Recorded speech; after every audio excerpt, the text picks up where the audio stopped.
Bienvenue sur Maman à part, où je vous propose des idées pour vivre intentionnellement votre vie de maman. Aujourd'hui, nous allons tenter le batch cooking des petits biscuits pour l'été, c'est-à-dire cuisiner à l'avance en vrac pour ressortir plus tard. Alors nous avons de gauche à droite des biscuits à la lavande, aux pépites de chocolat, au thé vert et à la vanille. On va commencer par faire du beurre, de citron et de lavande. Ça nous permettra d'aromatiser les biscuits. Donc on commence par faire fondre du beurre.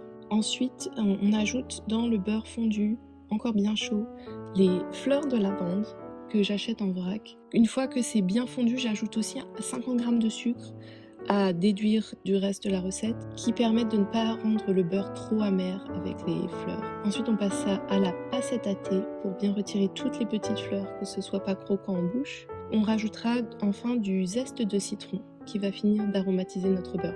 Le zeste de citron, on ne le fait pas cuire directement sur le feu, on le rajoute après quand c'est encore chaud et on laisse refroidir tout ça au frigo. Maintenant, on va se tourner vers les biscuits au thé vert. On va faire d'abord du sucre au thé vert.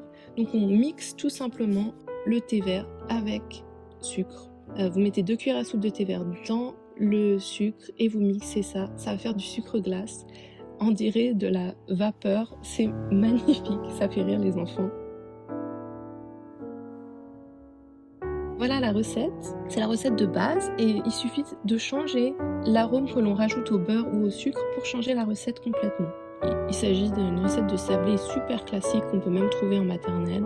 C'est du sucre et du beurre, ensuite on rajoute des œufs et enfin de la farine. On n'oublie pas une petite pincée de sel, ça ajoute toujours un peu de goût. La différence c'est que le jour où je le fais, j'en fais avec 1 kg de beurre et 2 kg de farine. Et en l'occurrence je pense que c'était même plus. Voilà, une fois qu'on a une bonne pâte, on laisse bien reposer au frais pour que ça prenne avant de faire les biscuits. Donc voilà, toutes mes pâtes prêtes à étendre et à cuire. Pour pouvoir différencier mes biscuits une fois qu'ils sont cuits et refroidis, je les mets au congèle dans des sacs avec le nom dessus. Mais mes invités ne sauront pas les différents cookies, donc je les imprime avec un petit tampon. Comme je n'ai pas de superbe tampon prévu pour cet effet, j'utilise des boutons tout simplement. Ils sont bien lavés, ne vous inquiétez pas. Et j'imprime sur mon petit biscuit une petite fleur ou ce que vous avez comme bouton. Après, ça peut même être un bouton, ça peut être charmant d'avoir une impression de bouton sur un petit gâteau. J'utilise aussi un verre tout simplement parce que je n'ai pas d'emporte-pièce rond. Et une fois que tout est cuit, on va mettre en sac et congeler.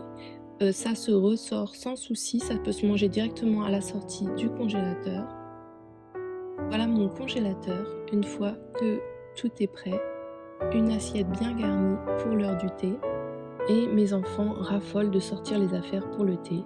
On s'installe, on prend son temps et surtout quand on prend notre thé, on aime lire une page de poésie. Je vous souhaite un bon été, à bientôt!